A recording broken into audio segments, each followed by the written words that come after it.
امروز استراتژی فوق‌العاده‌ای رو میخوام بهتون بگم، استراتژی که وین ریت به شدت بالایی داره. این روش خیلی کاربردیه، با ترکیب 2 تا اندیکاتور وین ریت های بسیار خوبی رو به ما میده. این استراتژی شما رو از اسمارت مانی بی‌نیاز میکنه. پس قبل از هر چیز لایک رو بزنید و سابسکرایب یادتون نره و با من همراه باشید تا نکات جذاب این استراتژی رو بهتون بگم.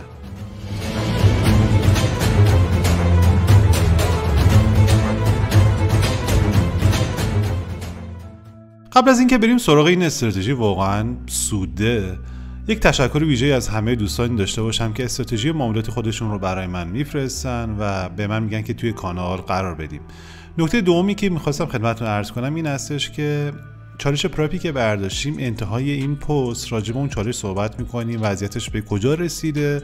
پس تا انتهای این پست حتما با من همراه باشید. طی پست‌های قبلی که راجع به ICT صحبت کردم، خیلی از دوستان به من پیام دادن که درک مفاهیم ICT مشکل هست و دوست دارن که اندیکاتوری باشه که بتونه از طریق همون از مزایای ICT استفاده کنن و بتونن سودآوری خوبی رو برای خودشون داشته باشن.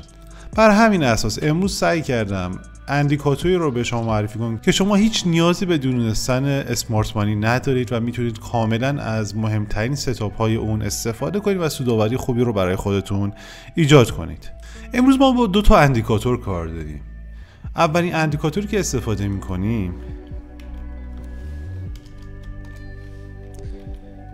inversion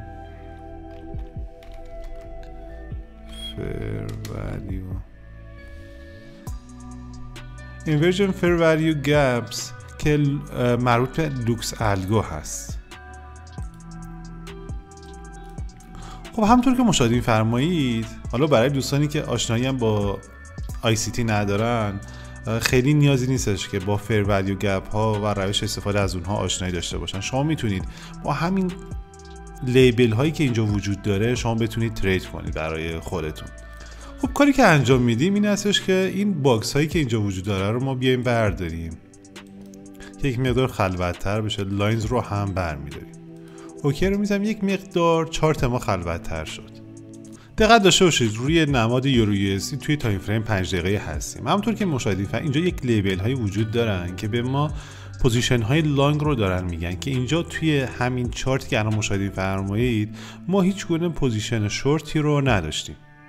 خب روش کار بسیار ساده هست، یعنی شما موقعی که میاد از این روش استفاده میکنید، اینجا اگه بخوایم این لیبل رو نگاه کنیم، شما اینجا یک پوزیشن خرید رو به شما داده که اگه ما میومدیم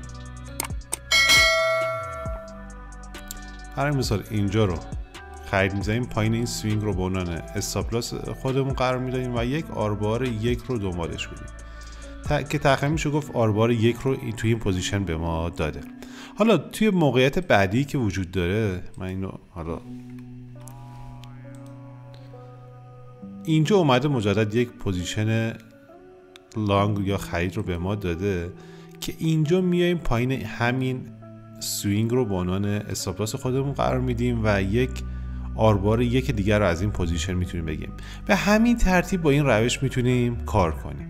خب بریم این پوزیشن ها تقریبا همه اینها با سود بسته شدن. بریم اینجا رو یه نگاه بندازیم که لایو بازار هم هست. اینجا یک پوزیشن لانگ به ما داده شده. ما اگه حتی توی این اینجا خرید میزدیم و روی پایین همین سوینگ رو به عنوان استاپ لاس خودمون قرار میدادیم، مشاهده می‌فرمایید که میتونستیم به راحتی یک آربار 1 رو از این پوزیشن هم بگیریم. همین پوزیشنی هم که اینجا وجود داره، یعنی همین جا رو اگه ما میومدیم یک پوزیشن میگرفتیم، همینجا هم یک آربار 1 رو دقیقاً به ما داده و تونستیم از این پوزیشن هم با سود خارج بشیم. خب همیشه اینجوری نیستش که به همه پوزیشن هایی که طبق این اندیکاتور ما میگیریم بتونه با سود برای ما بسته بشه. ما میایم از یک اندیکاتور دیگه استفاده میکنیم، Adaptive Trend Finder، که میاد وضعیت کلی بازار رو توی اون سوینگ کلی که وجود داره برای ما ایجاد میکنه. دقت داشته باشید که حتما روی تنظیمات برید و روی اینپوت Use Long Term Channel رو استفاده کنید. خب این ادپتیو ترند فایندر به چه دردی میخوره؟ دقت داشته باش بعضی از مواقعی که اینورشن فر ولیو گپ به ما پوزیشن شورت میده و کانالی که ما الان ایجاد کردیم کانال سودی هست، ما پوزیشن فروش رو نمیگیم و فقط در راستای همین ادپتیو ترند فایندر اگه سودی باشه فقط پوزیشن های خرید و اگه نزولی باشه فقط پوزیشن های فروش رو میگیریم. که اینجا دقیقا مشخص است که توی ترندی که فعلا داریم اندیکاتور IFVG هیچ گونه پوزیشن شورتی رو به ما نداد، یعنی عملکرد بسیار خوبی رو داشته، ولی کنار این ترند فایندر ما میتونیم با خیال راحت تری پوزیشن های خودمون رو بگیریم. قبل از اینکه بریم ادامه این استراتژی جذاب رو خدمتتون عرض کنم و نکات بسیار خوب اون رو خدمتتون عرض کنم، توصیه میکنم حتما به کانال سر بزنید. استراتژی به شدت جذاب و سودآوری رو برای شما قرار دادیم که این استراتژی رو شما میتونید با استراتژی خودتون ترکیب کنید و یک سودآوری بسیار خوبی رو برای خودتون ایجاد کنید. چند تا از دوستان چند تا از استراتژی ها رو با هم ترکیب کردن و تونستن واقعا سودآوری بسیار خوبی رو ایجاد کنن برای خودشون. توصیه میکنم شما هم همین کار رو انجام بدید. استراتژی مختلفی که توی کانال قرار داره و به نظرم کل سلیقه ها و کل روش ها رو تقریبا تونستیم پوشش بدیم. توصیه میکنم حتما از این استراتژی ها استفاده کنید. استراتژی شخصی خودم رو توی کانال قرار داره و بقیه استراتژی هایی که واقعا سودآوری بسیار خوبی رو دارن. توصیه میکنم فوت کوزه‌گری اسکالپ رو از دست ندید. همچنین مثلث افسانه ترید رو که احتمال خیلی زیاد توی چالش پراپی که داریم بیایم از این دوتا هم استفاده کنیم، به جز استراتژی که مربوط به EMA ها بود. اون دوتا استراتژی رو هم احتمال خیلی زیاد اضافه کنیم به چالش پراپی که داریم استفاده میکنیم. خب روی نمودار یورو به دلار روی تایم فریم 5 دقیقه‌ای بودیم. حالا بریم روی تایم فریم 1 ساعته ببینیم وضعیت به چه شکلی هست. همونطور که میبینید ترند کلی که داریم توی تایم فریم 1 ساعته ترند نزولی هست. پس ما اینجا پوزیشن های لانگی که به ما میده، خریدهایی که به ما میده رو ما پوزیشن نمیگیم. برای مثال همینجا رو اگه بخوایم توی تایم فریم 1 ساعته ترید کنیم، این ناحیه‌ای که الان راجبش صحبت کردیم رو ما پوزیشن نمیگیریم. اگه بخوایم بررسی کنیم اینجا رو اگه نگاه کنیم، من یک مقدار زومش کنم، اینجا ترند ما کلا نزولی هست و توی این پوزیشن، توی این کندل به ما یک پوزیشن فروش رو داده. ما بالای سوینگ رو با عنوان استاپ لاس خودمون قرار میدیم و یک آربار تقریبا 1 رو مد نظر قرار میدیم که همونطور که مشاهدین فرمایید عمده پوزیشن هایی که در راستای ادپتیو ترند فایندر هستش ما تونستیم با سود از اون خارج بشیم. خب اینجا رو هم یک بررسی داشته باشیم دقیقا توی همین کندل.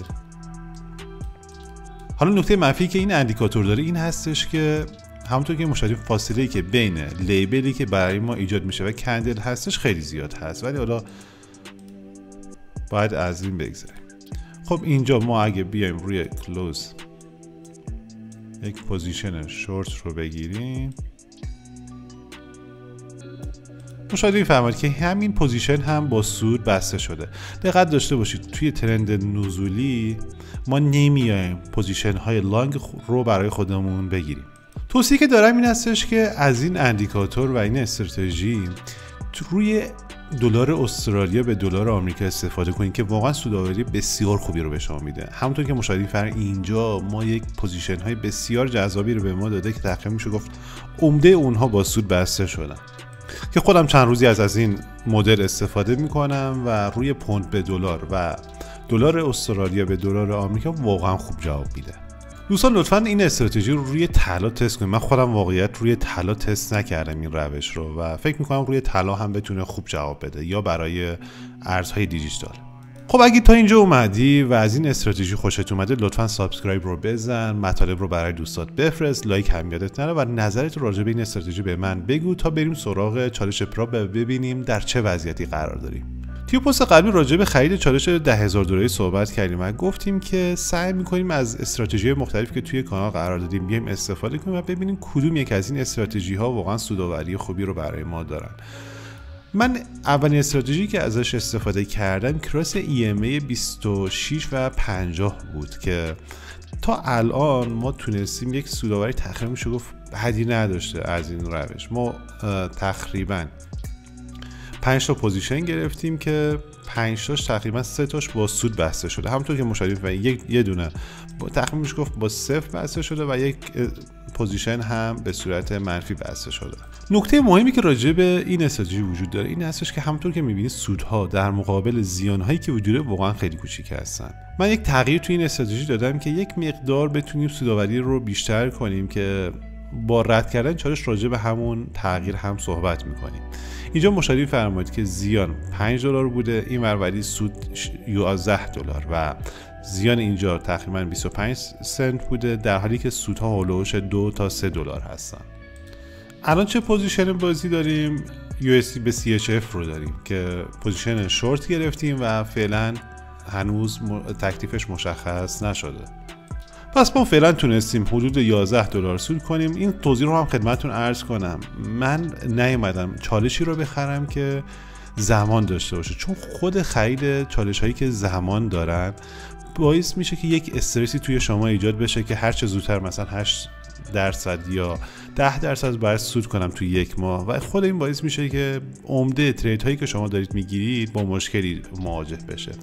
اینجا ما این چالش رو گرفتیم که بیایم از استراتژی های مختلف استفاده کنیم و ببینیم واقعا کدوم یک سودآوری خوبی رو برای ما دارن. خیلی ممنون از اینکه امروز هم با من همراه بودید. همونطور که خدمتتون عرض کردم با من همراه باشید ببینیم وضعیت چالش پراپ به کجا میرسه و آیا میتونیم چالش پراپ رو با این استراتژی ها رد کنیم یا خیر.